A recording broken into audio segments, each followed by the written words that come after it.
ഇപ്പോൾ ലൈവിൽ നമ്മുടെ ജിസേലും ആദിലയും പൊരിഞ്ഞടിയാണ്. വേറൊന്നുമല്ല, ബാത്റൂമിൻ്റെ അകത്ത് യൂസ് ചെയ്യുന്ന മോപ്പ് എടുത്ത് വെളിയിലെ ഫ്ലോർ തുടയ്ക്കുന്നു പറഞ്ഞാണ് ആദില ബിന്നിയോട് കംപ്ലയിൻറ്റ് ചെയ്യുന്നു.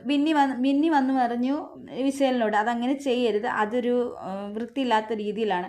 അപ്പോൾ നമ്മുടെ ആദില ജിസേലിനെ പറഞ്ഞുകൊണ്ടിരിക്കുകയാണ്, നിനക്ക് വൃത്തിയില്ല, നീ അൺഹൈജീനിക്കാണ്, നിനക്ക് ഹൈജീൻ ഒട്ടുമില്ലേ, നിനക്ക് ഈ പുറമോടി മാത്രമേ ഉള്ളൂ, ഈ മേക്കപ്പ് മാത്രമേ ഉള്ളൂ, കുറച്ച് വൃത്തിയും കൂടെ പഠിക്കുക എൻ്റെ ജിസേലെന്ന് നമ്മുടെ ആദില പറയുന്നുണ്ട്.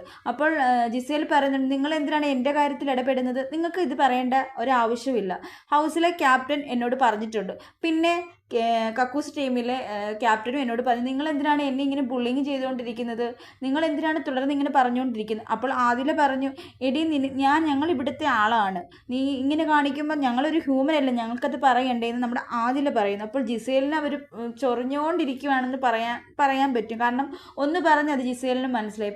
പിന്നെ ആദില അതിനിങ്ങനെ പറഞ്ഞുകൊണ്ടിരിക്കുകയാണ്. അതിൻ്റെ ഇടയ്ക്ക് ആര്യനൊക്കെ വന്നിട്ട് പറഞ്ഞു, നിങ്ങൾ എന്തിനാണ് അവൾ ജോലി ചെയ്യുന്നത്, നിങ്ങൾ എന്തിനാണ് ഇങ്ങനെ ഇരിക്കുന്നത്. അപ്പോൾ നമ്മുടെ ആദില പറഞ്ഞു, ഞങ്ങൾ എന്ന് ഇവിടെ വന്നിരിക്കും, നീ എന്തിനാണ് അങ്ങനെയൊക്കെ പറയുന്നത്. അപ്പോൾ നമ്മുടെ ജിസേൽ പറയുന്നുണ്ട്, എന്നോട് നിങ്ങളിങ്ങനെ കളിക്കണ്ടേ, എന്നോട് കളിക്കാൻ ഞാൻ അനീഷൊന്നുമല്ല.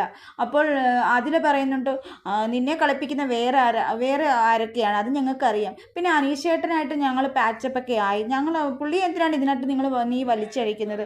അങ്ങനെ ആദില ജിസേലിനോട് പറഞ്ഞു. അപ്പം ആദില അവിടെ നിന്ന് ചൊറിഞ്ഞുകൊണ്ടിരിക്കുകയാണ്. ജിസേൽ തെറ്റായിരിക്കാം, മോപ്പെടുത്ത് അവിടെ തുടച്ചു. പക്ഷേ ജിസേലിനത് മനസ്സിലായി. പക്ഷേ അവർ വിടുന്നില്ല.